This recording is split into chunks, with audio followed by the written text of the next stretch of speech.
जय हिंद। आज हम लोग एसएससी एमटीएस 2022 का सेट नंबर 33 को यहाँ पे डिस्कस करने वाले हैं। टोटल जो एग्जाम हुआ था आपका 48 शिफ्ट में एग्जाम हुआ है और हम इसके 33 नंबर को डिस्कस करने वाले हैं।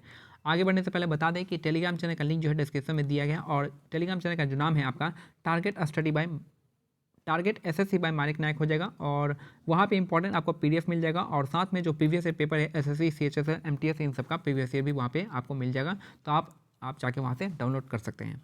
पहला क्वेश्चन है, पहला आईसीसी पुरुष क्रिकेट विश्व कप किस वर्ष खेला गया था? तो आपका 1975 में खेला गया था। पहला आईसीसी पुरुष क्रिकेट विश्व कप किस वर्ष खेला गया था? तो 1975 में खेला गया था। पहला आईसीसी पुरुष क्रिकेट विश्व कप किस वर्ष खेला गया था? तो आपका 1975 में खेला गया था। नेक्स्ट है, राज्यसभा का सदस्य बनने के लिए न्यूनतम निर्धारित आयु कितनी होती है? तो आपका 30 वर्ष इसका करेक्ट आंसर हो जाएगा। तो राज्यसभा का सदस्य बनने के लिए न्यूनतम निर्धारित आयु जो है आपका 30 वर्ष होता है। 25 वर्ष जो होता है आपका किसके लिए होता है? तो आपका लोकसभा के लिए होता है। 35 वर्ष होता है गवर्नर और प्रेसिडेंट के लिए होता है और 21 वर्ष जो होता है आपका म्यूनिसिपैलिटी के लिए होता है। जोरास्टर क्या था? एक ईरानियन प्रोफेट था। जोरास्टर जो थे आपके कौन थे? ईरानियन प्रोफेट इसका करेक्ट आंसर हो जाएंगे।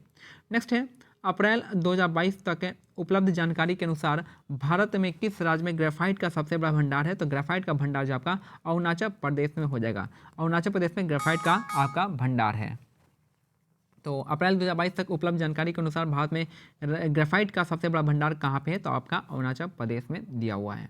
नेक्स्ट है, कौन सा भारतीय शहर 2023 में होने वाले अंतर्राष्ट्रीय ओलंपिक समिति के सत्र की मेजबानी करेगा? तो मुंबई इसका करेक्ट आंसर हो जाएगा। तो कौन सा भारतीय शहर 2023 में होने वाले अंतर्राष्ट्रीय ओलंपिक समिति के सत्र की मेजबानी करने वाला है? तो मुंबई इसका करेक्ट आंसर हो जाएगा। नेक्स्ट है, एग्रीकल्चर शब्द लैटिन शब्द में एगर और कल्चर के रूप में बना हुआ है, इन दोनों से बना हुआ है। और एगर का अर्थ क्या होता है? तो एगर का अर्थ होता है मृदा, इसका करेक्ट आंसर। मृदा मतलब होता है सॉइल, तो एगर का मतलब होता है सॉइल। देखिए एग्रीकल्चर जो आपका एगर और कल्चर से मिलकर बना हुआ है। एगर मतलब होता है आपका सॉइल, मृदा, और कल्चर मतलब होता है पढ़ाई। नेक्स्ट है, भारत में 21वीं सदी की दूसरी जनगणना 2011 में आयोजित की गई थी। तो भारत में जो 21वीं सदी की जो दूसरी जनगणना है आपका 2011 में किया गया था।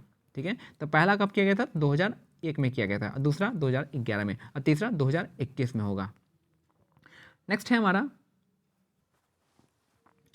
एस अगेंस्ट ऑड्स निम्नलिखित में से किस व्यक्ति की आत्मकथा है? तो आपका सानिया मिर्जा का आत्मकथा है। एस अगेंस्ट ऑड्स जो आपका किसका है? तो आपका सानिया मिर्जा का आत्मकथा है। एस अगेंस्ट ऑड्स हो जाएगा। नेक्स्ट है, बंगाल की एस्थेटिक सोसाइटी की स्थापना किसने की थी? तो आपका विलियम्स जोन्स ने किया था। बंगाल की एस्थेटिक सोसाइटी की स्थापना जो है विलियम्स जोन्स ने किया था। नेक्स्ट है, भारतीय रिजर्व बैंक के निम्नलिखित पूर्व गवर्नरों में से किसे जनवरी 2022 में the Asian infrastructure investment bank AIIB के उपाध्यक्ष के रूप में नियुक्त किया गया है? तो उर्जित पटेल इसका करेक्ट आंसर हो जाएंगे। तो भारतीय रिजर्व बैंक RBI के निम्नलिखित पूर्व गवर्नरों में से किसे जनवरी 2022 में the Asian infrastructure investment bank के उपाध्यक्ष के रूप में नियुक्त किया गया है? तो उर्जित पटेल को नियुक्त किया गया है। गोची त्यौहार एक भारतीय त्यौहार है जो प्रमुख रूप से हिमाचल प्रदेश में मनाया जाता है। तो गोची त्यौहार कहाँ पे मनाते हैं? तो हिमाचल प्रदेश में ये त्यौहार मनाया जाता है। गोची त्यौहार एक भारतीय त्यौहार है जो कि मुख्य रूप से हिमाचल प्रदेश में मनाया जाता है। ठीक है, तो गोची त्यौहार जो है, गोची त्यौहार हिमाचल प्रदेश में मनाते हैं। कर्नाटक में कौन सा हो जाएगा? उगाड़ी का त्यौहार कर्नाटक में हो जाएगा। फिर गोवा में सिग्मा फेस्टिवल हो जाएगा, सिग्मो हो जाएगा, फुगड़ी हो जाएगा, ये सब आपका गोवा का हो जाएगा। निम्नलिखित में से किस संगीतकार को भारत रत्न पुरस्कार से सम्मानित किया गया है? तो उस्ताद बिस्मिल्लाह खां जो शहनाई वादन से के लिए प्रख्यात हैं, उनको जो है भारत रत्न पुरस्कार से सम्मानित किया गया है, उस्ताद बिस्मिल्लाह खां को। तो निम्नलिखित में से किस संगीतकार को भारत रत्न पुरस्कार से सम्मानित किया गया है? तो उस्ताद बिस्मिल्लाह खां इसका करेक्ट आंसर हो जाएंगे। ठीक है, और नेक्स्ट है, what are the projection of the varying length producing out of an amoeba body which can appear and disappear known as? देखिए सिंपल सा है कि जो प्रोजेक्शन होता है, जो लेंथ का जो प्रोजेक्शन होता है, ये protruding out of an amoeba के बॉडी से जो निकलते रहता है, चलते रहता है, तो उसके स्टाइल को क्या कहेंगे? उसका स्टाइल को हम क्या कहेंगे? उसको सीडोपोडिया कहा जाता है। जो क्या होता है, कभी कभी दिखाई देता है, कभी दिखाई देना बंद हो जाता है, यानी उसका चाल जो है हमेशा बदलते रहता है। तो इस प्रोसेस को हम क्या कहते हैं? इसको हम सीडोपोडिया कहते हैं। यानी अमीबा के चलने के चाल को हम क्या कहते हैं? आपके चलने के स्टाइल को हम सीडोपोडिया कहते हैं, सिंपल वे में कह सकते हैं। नेक्स्ट है, 22 दिसंबर 1901 को बोलपुर के निकट शांति निकेतन की स्थापना किसने की थी? तो याद रखिएगा, शांति निकेतन की स्थापना रविन्द्रनाथ टैगोर ने की थी। कब की थी? 1901 में की थी। तो 22 दिसंबर 1901 को बोलपुर के निकट शांति निकेतन की स्थापना किए थे आपके रविन्द्रनाथ टैगोर ने। मातृवंश के आधार पर मुगल किसके वंशज थे? तो मुगल जो थे आपके चंगेज खां के वंशज थे। मातृवंश के आधार पर मुगल जो थे आपके चंगेज खां के वंशज थे। नेक्स्ट है जागोई और चोलोम जो आता है आपका मणिपुरी नृत्य की दो शैलियाँ हैं। जागोई और चोलम जो आपका मणिपुरी नृत्य की दो शैलियाँ हो जाएगी, जागोई और चोलम इसका करेक्ट आंसर हो जाएगा। नेक्स्ट है which of the following factor does not affect the formation of soil. इनमें से कौन सा फैक्टर जो है जो सॉइल के बनने में हेल्पफुल नहीं रहता है? तो पहला क्वेश्चन यहाँ पे हो जाएगा लैंडस्लाइड। लैंडस्लाइड यानी भूस्खलन जो आपका सॉइल के बनने में मददगार नहीं होता है। बाकी और कौन कौन सा फैक्टर है? तो आपका टोपोग्राफी है, पैरेंट मटेरियल हो जाएगा और क्लाइमेट हो जाएगा। ये तीनों आपका सॉइल के बनने में हेल्प करता है, लेकिन लैंडस्लाइड हेल्प नहीं करता है। जनवरी 2022 में निम्नलिखित में से किसे महान कथक नर्तक का निधन हुआ था? तो महान कथक नर्तक कौन थे? तो आपके पंडित बिरजू महाराज इसका करेक्ट आंसर हो जाएंगे। तो जनवरी 2022 में निम्नलिखित में से किस महान कथक नर्तक का निधन हुआ था? तो पंडित बिरजू महाराज का निधन हुआ था। पंडित रविशंकर का जो है आपका सितार वादन से संबंधित है, ठीक है, तो याद रखिएगा सितार वादन से आपके पंडित रविशंकर हो जाएंगे। बिरजू महाराज जो हो जाएंगे कथक से हो जाएंगे। और अगर बात करते हैं आपका पंडित हरिप्रसाद चौरसिया का हो जाएगा, तो हरिप्रसाद चौरसिया बांसुरी वादन से हो जाएंगे। और अल्लाह रखा और आपके जाकिर हुसैन वो तबला वादन से हो जाएंगे।